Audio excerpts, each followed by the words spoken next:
નમસ્કાર મિત્રો, medical education સિરીઝમાં આપણે વાત કરી રહ્યા છીએ ફેટી લીવર વિશે. આપણે છેલ્લા થોડા વિડીયોમાં જોયું ફેટી લીવર શું છે, ફેટી લીવર થવાના કારણો કેવા હોય, ફેટી લીવર કેટલો ગંભીર રોગ છે, તેના લક્ષણો કેવા હોય તથા તેના માટે કેવા રિપોર્ટ કરવામાં આવે, તથા છેલ્લા વિડીયોમાં આપણે જોયું કે ફેટી લીવરને આગળ વધતું અટકાવવા માટે કે રિવર્ટ કરવા માટે આપણે કેવા પ્રકારના ઉપાયો કરવા જોઈએ. આજે મિત્રો આપણે આ વિડીયોમાં જોઈશું કે ફેટી લીવરની ટ્રીટમેન્ટ એટલે કે ફાર્મેકોથેરાપી કેવા પ્રકારની દવા છે એ ફેટી લીવરમાં ઉપયોગમાં આવતી હોય. મિત્રો અહીંયા ખાસ યાદ રાખો કે ફેટી લીવરની મેઇન ટ્રીટમેન્ટ એટલે કે કોર્નરસ્ટોન ઓફ ટ્રીટમેન્ટ છે એ મેઇનલી ડાયટરી ચેન્જીસ અને લાઇફસ્ટાઇલ ચેન્જીસ એટલે કે યોગ્ય આહાર અને જીવનશૈલીમાં યોગ્ય ફેરફાર એ જ તે ફેટી લીવરની મુખ્ય સારવાર છે. પરંતુ જરૂર પડે તો અત્યારના સમયમાં કયા પ્રકારની દવા હોય છે, કયા પ્રકારની મેડિસિન અવેલેબલ હોય છે એ આપણે માહિતી માટે આ વિડીયોમાં જોઈશું. મિત્રો અહીંયા ખાસ યાદ રાખો કે આ વિડીયો છે એ ડાયરેક્ટલી કોઈ પર્સનલ કન્સલ્ટેશન નથી, એટલે કે આ વિડીયો સાંભળી અને જાતે જ તે આપણે મેડિસિન ચાલુ ના કરવી જોઈએ. આપણે કોઈ પણ નજીકમાં આપણે કન્સલ્ટન્ટ ડોક્ટરને બતાવી તમારે જરૂર હોય, તમારા શરીરને જે મુજબ જરૂરિયાત હોય એ પ્રમાણે દવા લેવી જોઈએ. એટલે આ વિડીયો જોઈને કોઈએ જાતે દવા ના ચાલુ કરવી જોઈએ. તો ચલો આપણે જોઈએ કે અત્યારના સમયમાં ફેટી લીવર માટે કેવી કેવી મેડિસિન અવેલેબલ હોય છે. તો ફેટી લીવર માટે યુઝ થતી મેડિસિનની અંદર સૌથી પહેલું જોઈએ તો એન્ટીઓક્સિડન્ટ તરીકે વિટામિન ઈ. વિટામિન ઈ છે સામાન્ય રીતે ઇવિયોન નામની બ્રાન્ડથી રૂટીનલી અવેલેબલ હોય છે. વિટામિન ઈ છે કોમનલી એન્ટીઓક્સિડન્ટ તરીકે ફેટી લીવર માટે યુઝ થતી હોય, પરંતુ એની અંદર લાંબા ગાળે સાઇડ ઇફેક્ટ થવાની શક્યતાઓ હોય છે. આ ઉપરાંત એનો રોલ છે, લોંગ ટર્મ રોલ છે, પ્રૂવ થયેલો નથી. એટલે ફેટી લીવર છે ફર્સ્ટ લાઇન મેડિસિન તરીકે રેકમેન્ડેશન કરવામાં નથી આવતી. એ આપણે 400 મિલીગ્રામની રોજ એક ટેબ્લેટ તરીકે લઈ શકાય, પરંતુ એમાં લાંબા ગાળે સાઇડ ઇફેક્ટ થવાની શક્યતા હોય છે, એટલે સાઇડ ઇફેક્ટ મોનિટર કરવી ખૂબ જ જરૂરી છે. આ ઉપરાંત બીજી ટાઈપની મેડિસિન છે હિપેટોપ્રોટેક્ટિવ એજન્ટ, એટલે કે આપણા હિપેટોસાઇટ હોય એને પ્રોટેક્શન કરતા એજન્ટની અંદર યુડીસીએ એટલે કે અર્સોડિઓક્સિકોલિક એસિડ નામનું મોલેક્યુલ છે. રૂટીનલી ઘણીવાર આપણે વાયરલ હિપેટાઇટિસ કે કોઈ પણ બીજું નોર્મલ હિપેટિક બીમારી હોય એટલે કે લીવરની બીમારી હોય એની અંદર લેતા હોય, એ આપણે હિપેટોપ્રોટેક્ટિવ એજન્ટ તરીકે આપણે અર્સોડિઓક્સિકોલિક એસિડ છે એ પણ આપણે લઈ શકીએ. પરંતુ એની અંદર મેઇન ડિસએડવાન્ટેજ છે કોસ્ટ ઇફેક્ટિવનેસ, એટલે કે મેડિસિન છે પ્રમાણમાં મોંઘી હોય અને લોંગ ટર્મ લેવી પડે, એટલા માટે આપણને કોસ્ટ ઇફેક્ટિવનેસ છે થોડો કન્સર્ન રહેતો હોય. આ ઉપરાંત એનો રોલ પણ એટલો પ્રૂવન નથી કે જેને આપણે ફર્સ્ટ લાઇન મેડિસિન તરીકે આપણે રેકોમેન્ડેશન કરી શકીએ. આ ઉપરાંત ત્રીજો ગ્રુપ છે ઓબેટોકોલિક એસિડ. ઓબેટોકોલિક એસિડ એ પણ ફેટી લીવર માટે થોડા વર્ષો પહેલા રેકોમેન્ડેશન થયેલી મેડિસિન હતી, પણ અત્યારના સમયમાં એના પણ અમુક લિમિટેશન અને સાઇડ ઇફેક્ટના કારણે એનો યુઝ છે એ પણ અત્યારે લિમિટેડ થતો હોય છે. અત્યારના સમયની લેટેસ્ટ અને યુઝ થતી રેકોમેન્ડેશન થતી ફેટી લીવર માટેની મેડિસિનનું ગ્રુપ છે PPAR એગોનિસ્ટ. PPAR નું ફૂલ ફોર્મ છે પેરોક્સિઝોમ પ્રોલિફરેટેડ એક્ટિવેટેડ રિસેપ્ટર. આ એક એવા પ્રકારના રિસેપ્ટર છે હિપેટોસાઇટ ઉપર આવેલા હોય કે જેનો અત્યારના સમયમાં વિવિધ સ્ટડીમાં જે ફેટી લીવરના ડિફરન્ટ સ્ટેજીસ છે, જેમ કે સિમ્પલ ફેટી લીવરમાંથી નેશ થવું, નેશમાંથી ફાઇબ્રોસિસ થવું, એમાંથી સિરોસિસ થવું, એટલે કે ફેટી લીવરનું જે પ્રોગ્રેશનના સ્ટેજીસ છે એની અંદર આ જે PPAR નામના રિસેપ્ટર છે એનો રોલ ખૂબ જ અગત્યનો પ્રૂવ થયેલો છે. ને એના લીધે અત્યારના સમયમાં જે ફેટી લીવરની ટ્રીટમેન્ટ છે એનો મેઇન ટાર્ગેટ છે આ PPAR રિસેપ્ટરના ઉપર કામ કરતી મેડિસિન છે.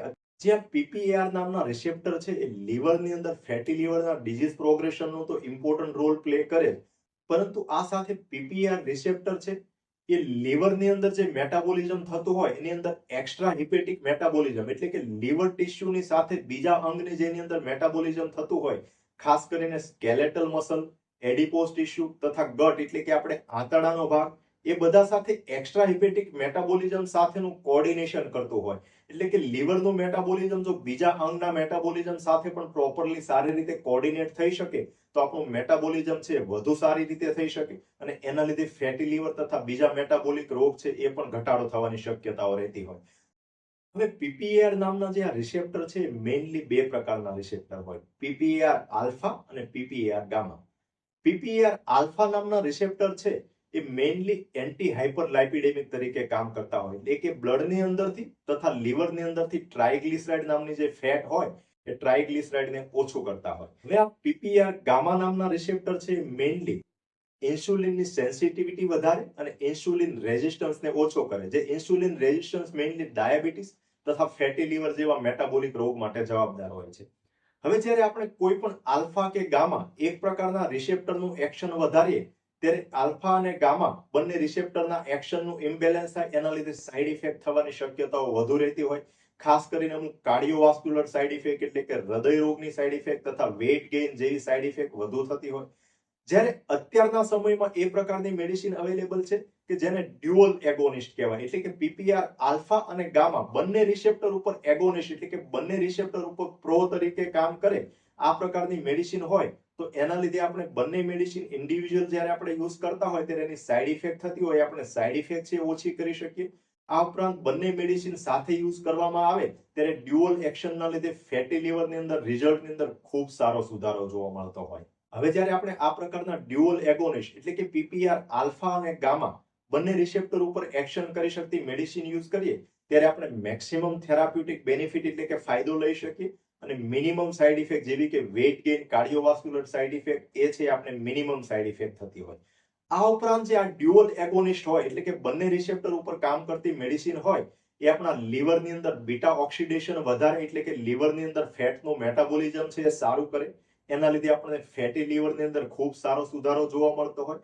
આ ઉપરાંત ડ્યુઅલ એગોનિસ્ટ છે લીવરની અંદર ટ્રાઇગ્લિસરાઇડનું સિન્થેસિસ ઓછું કરે અને આ પ્રકારની જે ડ્યુઅલ એગોનિસ્ટ છે એ છે આપણા બ્લડની અંદર એલડીએલ એટલે કે ખરાબ કોલેસ્ટ્રોલ ઓછો કરે અને એચડીએલ એટલે કે સારો કોલેસ્ટ્રોલ વધારવા માટે પણ ખૂબ જ અગત્યનો રોલ પ્લે કરતું હોય. તો આ પ્રકારના ડ્યુઅલ એગોનિસ્ટ એટલે કે આલ્ફા અને ગામા બંને રિસેપ્ટર ઉપર કામ કરતી મેડિસિન છે સારોગ્લિટાઝા. ટોરેન્ટ ફાર્માસ્યુટિકલ કંપનીની વોરોક્ઝાર નામની મેડિસિન આવતી હોય છે જે આપણે સારોગ્લિટાઝાર મોલેક્યુલ હોય આ પ્રકારની ડ્યુઅલ એગોનિસ્ટ એટલે કે પીપીઆર આલ્ફા અને ગામા બંને રિસેપ્ટર ઉપર કામ કરતી હોય. હવે આ મેડિસિન છે શરૂઆતમાં અમુક વર્ષો પહેલા જે લોકોને ડાયાબિટીસ હોય અને ડાયાબિટીસની સાથે ડિસ્લાઇપિડીમિયા એટલે કે ડાયાબિટીસની સાથે જેમને ખરાબ કોલેસ્ટ્રોલ વધુ હોય એના યુઝ માટે એફડીએ દ્વારા અપ્રૂવ કરવામાં આવી હતી.